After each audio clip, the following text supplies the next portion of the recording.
supply chainers, wherever you are in the world. This is Sarah Barnes-Humphrey with you today. Are you ready? Let's talk supply chain.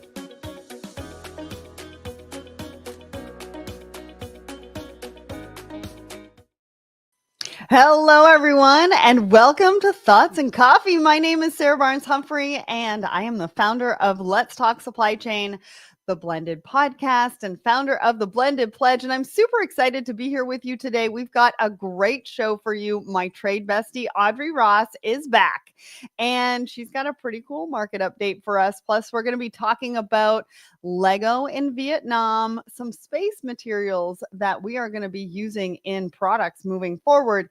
And Walmart's got a pretty cool trend to product tool that we're going to be talking about that utilizes Gen AI. But before we do that, let's talk about what is happening at Let's Talk Supply Chain. So I can't do this show without giving a shout out to our sponsor, the Secret Society of Supply Chain. It is our new membership group. Lots of exciting conversations happening in there. We also have a Woman in Supply Chain membership group that's part of that as well, called Connections. And I do want to give a shout out to some of our new members. So our newest Secret Society of Supply Chain members, Stephen Young, Amrita Basin, Alicia Oriel, and then welcome to our newest Woman in Supply Chain Connections members. We've got Risha Shukla, Molly Avola, and Liz Thorkelson. I can't wait to see you in the community and can't wait to see what you have to say. If you are watching, please let us know where you are watching from in the comments. I will give you a shout out. And then later on, if you like the conversation, make sure to use those fire emojis because we'd love to hear from you. All right, let's talk about what's happening at Let's Talk Supply Chain. We've got two brand new episodes. Right now, we are running a special exclusive series from Home Delivery World every single Wednesday. And this is our first episode from that, episode 472. And it's with Bird's Eye Security Solutions. Now, you want to know about intelligent security for your supply chain? Bird's Eye is the one to know. And of course, we talk about who they are, what they do, real life examples of how they help their customers. So tune in and check out that episode 472. And then I got to speak to the Port of New York and New Jersey. Now, when we talk about sailing into the future, Stephanie gave me so much to think about and how they build the culture over at Port of New York and New Jersey. And it's fascinating. If you want to know more about that port and you want to know about what they're working on, what the future looks like, and so much more, head over and listen to episode 473 wherever you listen to the show, Apple, Spotify. It's over on YouTube as well. Highly recommend both of those. All right, what have we got next? Oh, tomorrow, Christine Barnhart goes live at 10 a.m. Eastern with Philip from OMP, and they're going to be talking about aligning plants and partners for agile supply chains. Do not miss that one. If you can't attend live, click the attend button and we will send you the recording. So make sure to go ahead and do that. That is in the comments right now. And then next Thursday, June 26th at 1 p.m. Eastern, I hope you'll join us for sort of a lunch and learn. And we're going to be talking about protecting your inland freight, the $35 billion cargo theft crisis with Bloom Global and Secure Space. And I can't wait for that one. Bobby always brings some good insights, and I'm sure Chris is going to do the same. So again, click the attend button, even if you can't attend live, and we'll make sure to send you that recording. What else have we got going on? We put out a fun post the other day, and I wanted to make sure that you didn't miss it, kind of around Inside Out. So which one are you? I want to know in the comments, or go and check out this post and let us know in the comments which one are you. Joy, the supply chain planner; Sadness, the customer service returns manager; Anger, the logistics manager; and Riley, the supply chain director. So go and check that out. Last but not least, before we bring Audrey Ross up, I am writing a book, and I just wanted to let you all know it's going to be coming out in October. And the title is I Buried Her in a French Press, a memoir about finding my voice and the power of being heard. As you can tell, it's not about supply chain, but I can't wait for you all to read it because it's about my personal journey with self-worth based on my life experiences. All right, enough about that. It's time to bring up Audrey Ross to the stage. Hello, Audrey. How you doing? I'm good. How are you? Good, good. Sounds like things are coming together. I'm so excited to read the book. Well, and so we just narrowed it down to 2 front covers, Ooh, and they're going to do a market poll to see which one sort of resonates sort of is best, the and I so have we'll to have see. this off the shelf based on picture alone. Yeah. We shall see. We've got a lot of really exciting things happening right now. All right, so for anybody who doesn't know who you are, Hmm. tell us who you are and what you do, but I also wanna know who your inside out character would be. My inside out character. Oh Wouldn't be my God. anger. I don't think it would be sadness. I Oh, think it might you're the be supply anger. chain planner. So I'm Audrey Ross. Here in Toronto, Canada today. What am I up to? I have over 10 years of experience in supply chain, logistics, and customs.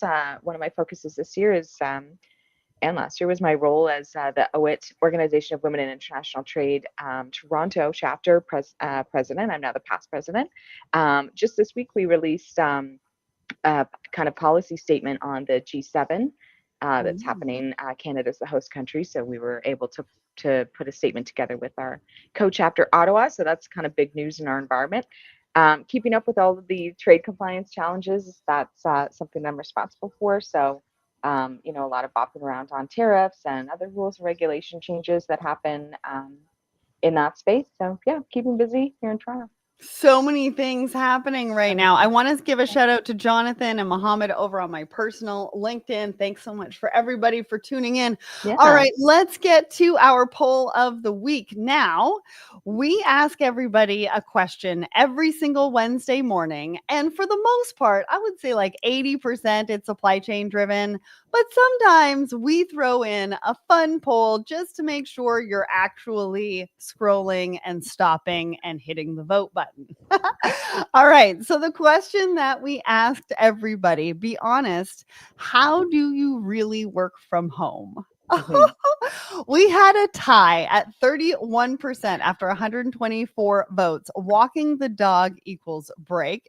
And that's quote unquote 31% pajamas till 2 p.m. Those are Hmm. my type of people. Hmm. 20% constant snacking. 19% said lo-fi on loop. What is lo-fi? Like that's gonna date It's me. for music.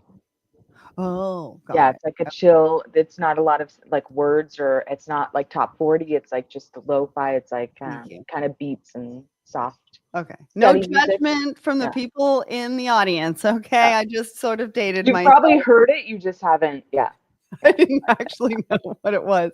yeah. So which one did you choose? I'm lo-fi on loop. Yeah, because it's like Oh. yeah, it's So chill. that's how you knew I what it get a was. coffee. Yeah, exactly.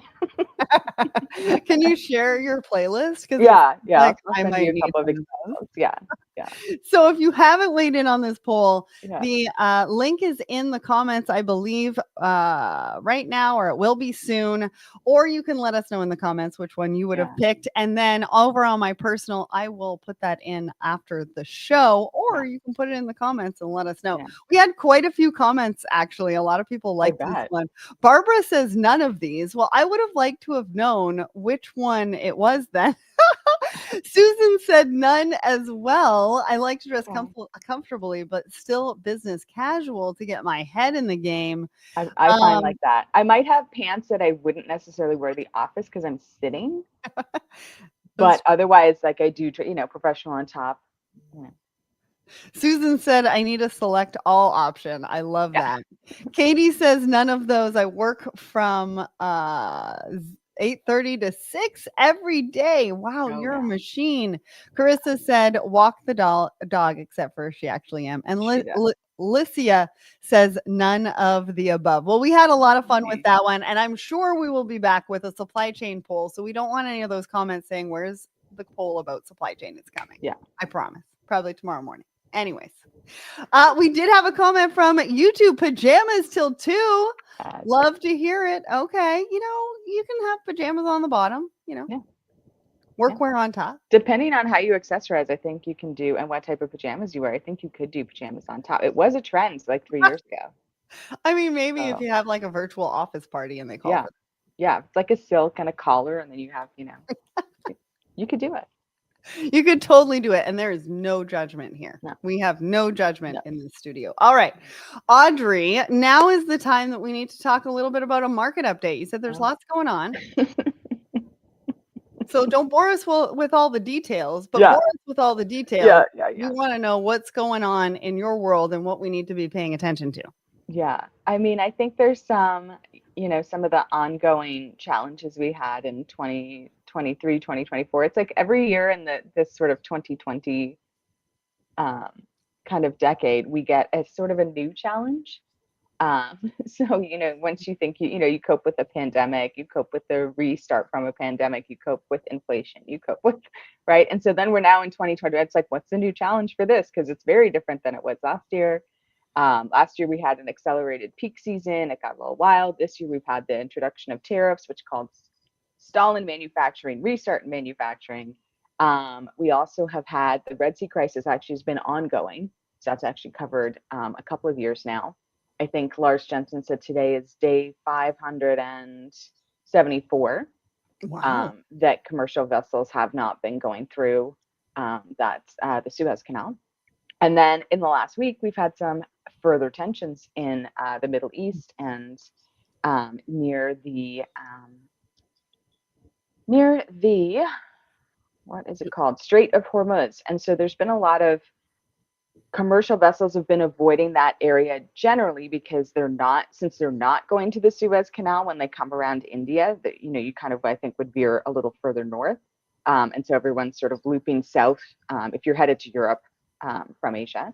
And so now there had been vessels doing local transports or more kind of bilateral kind of country to country movements in that area, and a lot of oil and gas and bulk cargo that gets moved. And that is sort of with these increased tensions that have happened just over the weekend. That's becoming, we're getting some comments from vessel carriers. We've seen a couple of oil tankers on fire in the Gulf of Oman. So it's, and it's hard to pinpoint what exactly the cause is, if there was congestion, if it was just, poor direction, whatnot. So there's definitely some things happening. I think the biggest concern for most importers, most shippers globally is kind of the tariffs and that instability. So sounds like there's word of some trade deals coming through.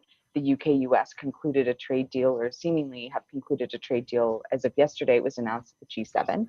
And then the other piece of that is that a lot of carriers, because of these uncertainties, and they knew that there'd be a higher volume of shipments coming forward for June based on the May 14th tariff change date, raise their prices. And so there's a lot of BCOs and shippers who are not thrilled with this sort of price increase, especially since we're not actually seeing a lot of congestion. So you're still able to book your vessel and keep going forward, but somehow the price is $1,000 more GRI. Right. So there's definitely a lot of tension in that because, again, as in the previous years, it seems a bit opportunistic and not necessarily grounded in reality. So, and everybody's pushing for price discounts or being challenged on price, and then they've added like this huge cost increase. So I think that's the view of it. The movements are happening, as they were. The price is a concern, and then any uncertainty from the trade compliance or tariff piece remains a concern. Yeah, and I think you sent me an article just the other day about customs brokers, because we kind of forget in all of this like tariff turmoil who really has the job of making sure that goods are imported properly based on the right tariffs and things like that. Exactly. And so the article kind of talked about how they're the unsung heroes at the moment who are consistently having to drive that forward, but are also pulling their hair out because they're changing everything and updating things every other day, which is it's an absolute challenge. I mean, the importer's responsible for understanding the tariffs, but some of this documentation, you're getting it in very customsy language. And so you're relying on your broker, like when you get these executive order, the Federal Register notice, and then the CBP guidance, you almost have to take it back to the broker and be like, sorry, what is this?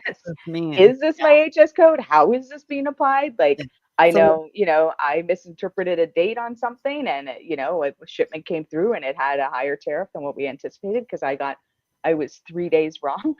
Oof. Like, not a big mistake. Like, just I by this date, not 3 days, the date 3 days later, and Yeah, yeah, yeah. And it could be a so big mistake, it can be it can be a huge costly, mistake. Yeah, and sort of yeah, everybody is taking some sort of responsibility in it so that we can work yeah, together to make yeah. sure that things are moving, but also Mhm. that you're being charged the right tariffs and things like Yeah, that. And so yeah. just wanted to mention that because they're going through a lot right now. But They are. now it's Yeah. time to get into our articles. I want to say hi to Stipe over on my personal LinkedIn. Remember, if you like the conversation, I want to see some fire emojis in the comments. All right. So, our first article, and I thought this was really cool, is about Walmart. I know everybody wants to talk about Lego because I've seen all the comments so far. Lego, Lego, Lego, Lego. We're going to get to that one in just a minute. But this one is just as cool. Walmart is talking about how they're using Gen AI. I know everybody's talking about AI, but you do need to know how some of the large organizations are thinking about it and using it. So then we can start thinking about how to use it in our businesses in different ways. And so they're using generation or generative AI to power search, product replenishment, and to resolve long lines during the receipt verification, because Mhm. I've realized that they've started doing that again. Anyways, they're also talking about this trend to product tool. Yeah. What this means for you, and you might be wondering, what does this mean for us? What does it mean for supply chain? Well, what this means is that they are changing their sourcing strategy based on category and speed. So they are purchasing from different suppliers based on those two things, which is not generally how they've been doing sourcing traditionally. What did you think about this particular article? I thought sort of that part of it was fascinating. Yeah, I think they're addressing a big pain point for most manufacturing is speed to market. It's Hmm. how fast you go from concept through production and into stores. And for retail, it can be especially long. And when traditional retailers were coming up against some of these, more notable fast fashion companies, it's the speed to market. They have a trend out every kind of 2 months. And it's how are they doing that? And is it because they're sort of pushing a trend that they've decided is the trend? Because there's a lot of thought about trends, but I think the challenge here is to understand, one, you may be losing some of your kind of creative, design process, but two, it does solve a really specific pain point, and so it's an in-house development. um, and I'm a little unclear, so I mean, waiting to be seen. Is it more because it's connecting to feedback from the company and that's what makes it faster so they understand what customers are wanting, So, because they're getting, because it says they're pulling feedback from social media and from other yeah. things. So I think that's what, they're kind of using to, create mood boards, helping them allocate which designers and merchants to use. So Yeah. Well, and I also think they were saying that depending on category and speed. So how fast that supplier could potentially help yeah, get that trending item into yeah, their stores to be able to sell it, or yeah, at least manufactured so that they can move it and get it into the stores. But they're yeah, talking about trending items taking 6 weeks from 6 months. Like that's yeah. a That's pretty fast. that's really fast. Really But fast. also I just sort of wonder because they're starting with apparel, sort of where Yeah, does that stand within the fast fashion model? yeah, And so once they've got this one down, they have their sights on seasonal items and general merch. yeah, So we'll sort of see how this rolls out, see how it plays, especially around the trending items. Do they get it right? Do they get it wrong? yeah, How much waste, how much inventory do they have in stock if they do get it wrong? yeah, And how fast do they move to seasonal items and general merchandise? yeah. Because to me, it's one thing to speed up your internal process to make it more efficient, Yeah. right? Like that's a key pillar in supply chain is you're optimizing, right? You're optimizing the resources you're using, the time that you're taking to do it, and the internal efficiencies and authorities and approvals that move it faster. And that's one piece of it. But if you're speeding it up to the point where you're pushing people or you're having to add second lines of labor, and you sort of added, like, especially in apparel and stuff, you have these piece quotas, parts per piece, paid per piece. Like, are you actually kind of having a further negative effect on the people who make our Mhm. clothes? So that's always a consideration, I think, for you and for me, That's true. to think about. And then also you're just feeding the machine of people can then buy things faster, things that they don't need, things that they don't have space for, things that are made with kind of shabby materials. And then how fast is the turnover from I wanted it, it was trendy, to it goes in the landfill, Right. right? So I think there's a responsibility of like, sure, optimize your supply chain, make better decisions, but then ultimately, what is the product and the output, and then the final consequence? And I think there's still a gap between I'm selling stuff to make money, and then there's an actual, real life consequence. Yeah. Well, and that kind of goes into our second article, which everybody's been waiting for, like I said, because So good. they've been mentioning Lego in all the comments. And so this article talks about how Lego is opening up a facility in Vietnam, and they're doing it with a veil of sustainability. Now, this facility is going to cost $1 billion in investment over 15 years, and it's going to produce about 4,000 jobs.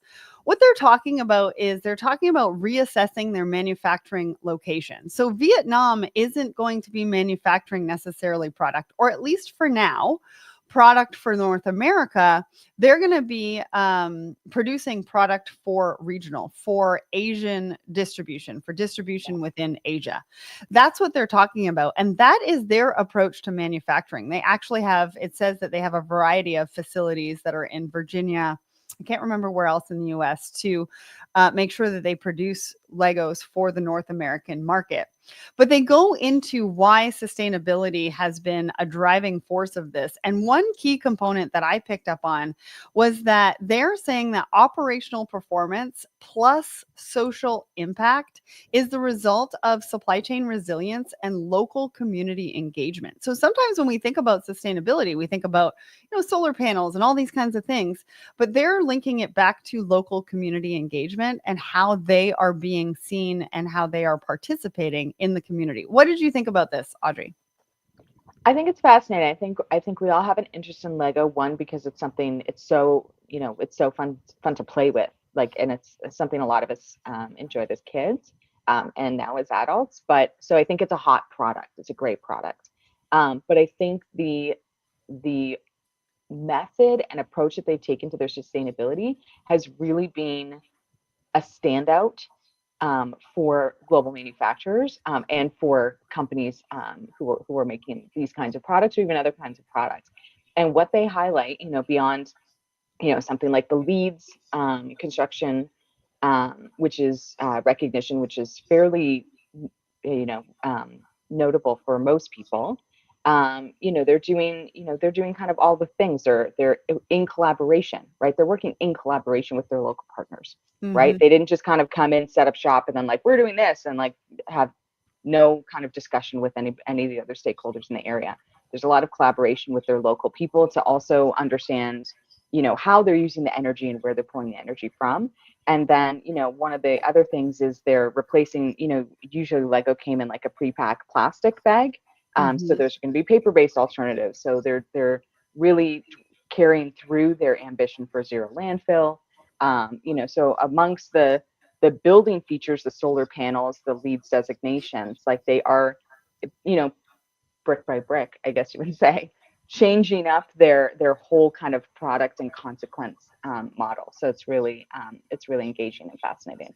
Yeah, and so they talk about 12,400 solar panels, Yeah. and there's going to be a battery storage solution, which I'm assuming, that's helping to drive. Yeah, and They've could help with already electric machinery, could help with your electric vehicles. Yeah. And they've already been awarded for eco-friendly construction. It seems like you already talked about the packaging. They're also going to have well-being areas. So places for prayer, lactation, I think it was, rooms. So they're thinking about the well-being of the people within that facility as well.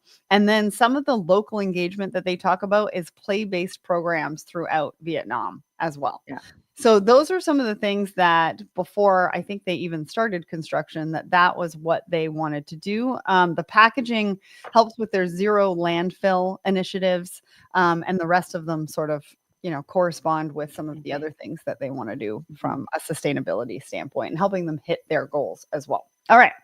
So if you're liking this episode, I want to hear from you. Make sure to put it in the comment or give us a fire emoji because I love a fire emoji. So let's see. All right. Last but not least, this is our last article that we're going to be talking about today. And you're like, Sarah is talking about space again, but it's because this is totally Audrey Ross's jam. And I wanted to make sure that we touched on it because this is actually very, very cool. We're talking about sourcing products and we're talking about sourcing materials. Well, did you know that we're actually starting to source materials from space? Because this girl did not until I read this article. I think it was last week and this morning. And it talks about how crystal materials are grown in space and it can help us reduce power consumption, which means our devices use less energy.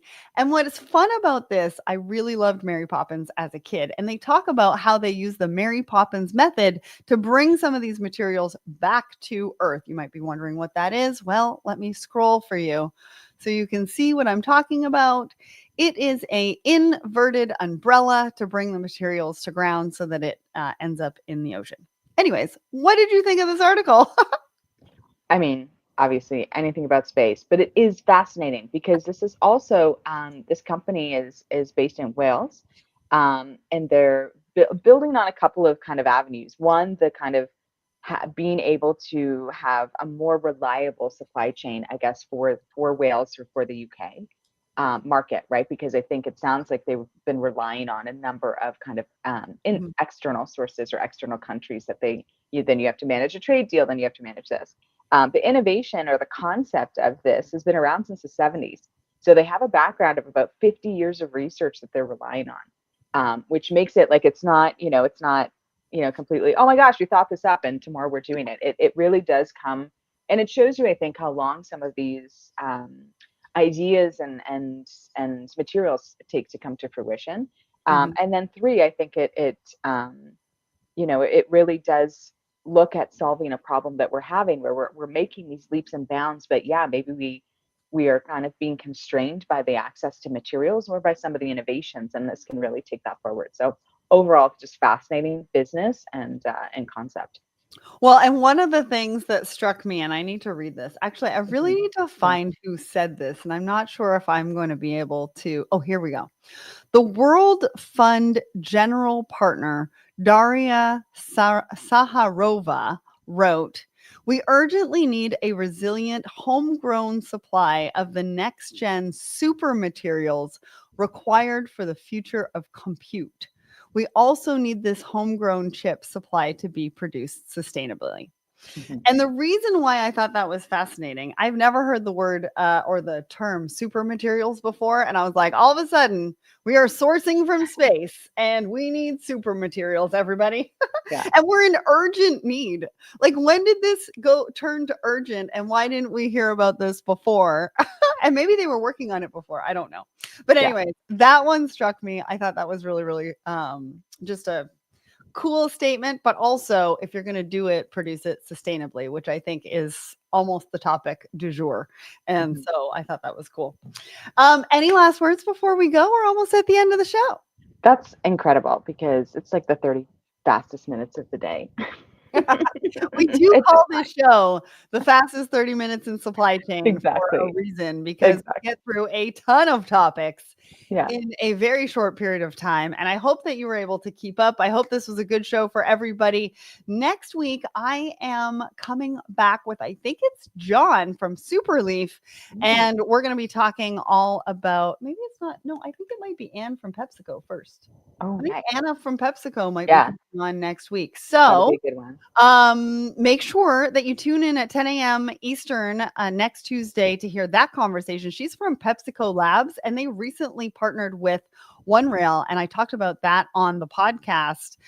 So go and check that episode out before you come for Thoughts and Coffee next week, because we got lots to talk about. Anyways, thank you so much to everybody who joined us for today. Audrey, thank you so much for joining us once again, and I can't wait to have you back soon. Thanks for having me, Sarah. It's a great conversation. Bye, everyone.